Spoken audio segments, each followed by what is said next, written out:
Cheque sem fundo. Existe uma modalidade de estelionato, chamado estelionato cheque sem fundo. Artigo 171, parágrafo 2º, inciso 6º do Código Penal. Expedir um cheque sem a devida provisão de fundos. Isso é uma espécie de estelionato, uma enganação, né? E esse estelionato, ele se consuma quando, hein? Quando é que se consuma? Quando eu emito o cheque, quando eu dou o cheque sem fundo para a pessoa, ele se consuma. E outra questão, onde que é processado o cheque sem fundo? Qual é a competência? Tudo isso nós vamos ver no vídeo de hoje.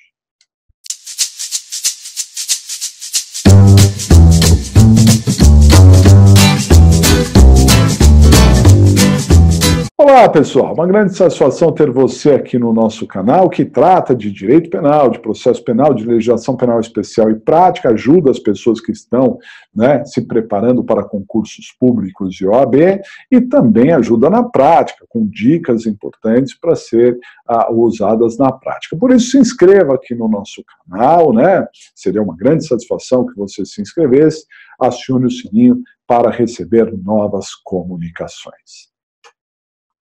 No vídeo de hoje nós vamos tratar sobre cheque sem fundo. É uma modalidade de crime que não tem sido tão recorrente assim. Como assim, professor? Não se dá mais cheque sem fundo? Dá cheque sem fundo, mas dá uma trabalheira esse tal de cheque sem fundo que, na verdade, não são todos os cheques emitidos sem devida provisão de fundos que viram inquéritos e processos. É muito raro isso hoje em dia. Esse é um assunto que é muito mais resolvido na esfera civil do que na esfera criminal.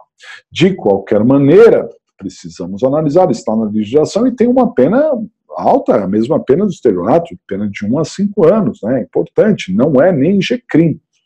Eu propus para vocês quando que se consuma o crime de cheque sem fundo. Isso é muito importante, porque isso é o que definirá a competência, inclusive. O cheque sem fundo, ele se consuma no momento em que o cheque volta. Não é no momento em que eu emito o cheque. De repente, eu não tenho dinheiro na minha conta e eu emito o cheque para enganar lá o comerciante, dou o cheque e falo assim, vou passar esse cara para trás, vou dar um cheque sem fundo. Mas imagine que alguém, por algum motivo, fez um depósito na sua conta, alguém que estava te devendo e o cheque compensa. Se o cheque compensou, o crime não se consumou.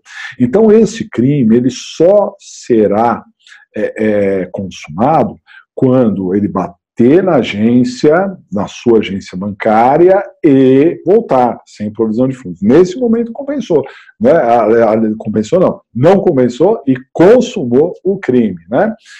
E isso é o que vai definir competência, pessoal, porque segundo as regras do Código de Processo Penal, o processo ele deve seguir no local da consumação.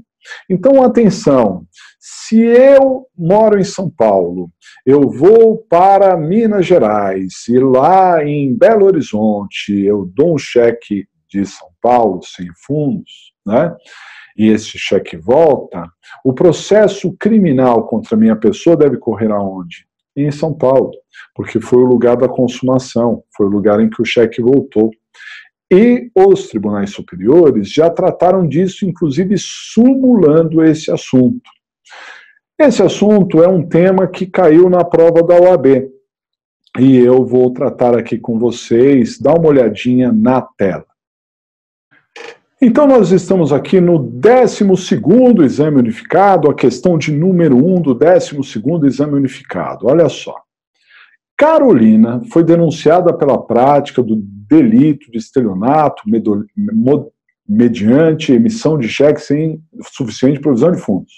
Narra a inicial acusatória que Carolina emitiu o cheque número 000 contra o banco ABCSA quando efetuou compra no estabelecimento X, que fica na cidade Y. Então ela foi no estabelecimento X da cidade Y e deu o cheque. Como a conta corrente de Carolina pertencia à agência bancária, que ficava na cidade vizinha Z, então o cheque é da cidade Z, a gerência da loja, objetivando maior rapidez no recebimento, resolveu lá apresentar o cheque. Ocasião em que o título foi devolvido, Levando em conta que a compra originária do cheque, da emissão do cheque sem fundos, ocorreu na cidade Y, o Ministério Público local fez referido oferecimento da denúncia, o qual foi recebida pelo juízo da primeira vara criminal daquela comarca, da comarca de Y. O tal magistrado, após o recebimento da inicial acusatória, ordenou a citação da ré, bem como a intimação para apresentação de resposta à acusação. Nesse sentido, atenta apenas às informações contidas no enunciado, responda de maneira fundamentada e levando em conta o entendimento dos tribunais superiores. Quando fala assim, levando em conta o entendimento dos tribunais superiores, certamente está falando sobre súmula, né? Isso é uma dica importante para quem for fazer o exame da OAB ou mesmo concursos públicos. O que pode ser arguído em favor de Carolina? O que a gente pode arguir em favor da Carolina nessa situação, né? Então, é aquilo que eu expliquei. Na verdade, aqui há uma incompetência do juiz.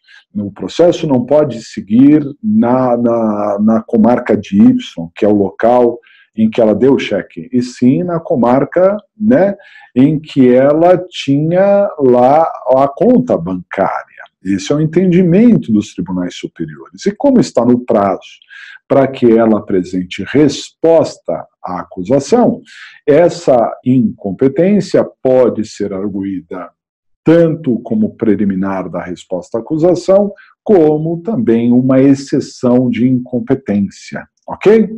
Vamos ver aqui o resultado, a expectativa de resposta. Olha só.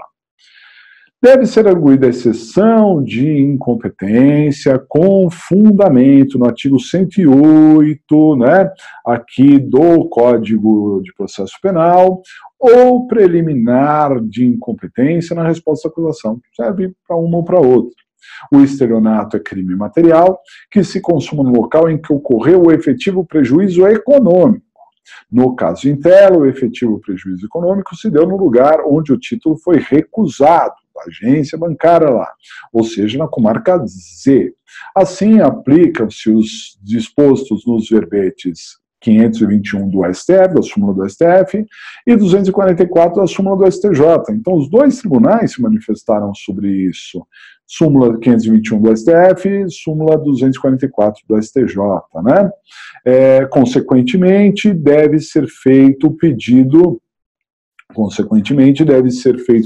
de remessa do feito à comarca Z, onde poderão ser ratificados os atos até o momento praticados, prosseguindo-se a instrução. Essa parte final nem precisaria constar na sua resposta. O importante era dizer que era preliminar de incompetência ou uma exceção de incompetência, alegando ali as súmulas 521 do STF, 244 do STJ. Ok? Então, uma questão aí interessante, um crime que hoje em dia na prática não é tão aplicado assim, mas em concursos públicos cai, tem súmula tratando do assunto e, portanto, a gente tem que ficar muito atento, muito ligado a tudo isso. Legal, pessoal? Então é isso aí, uma grande satisfação estar com vocês, até a próxima!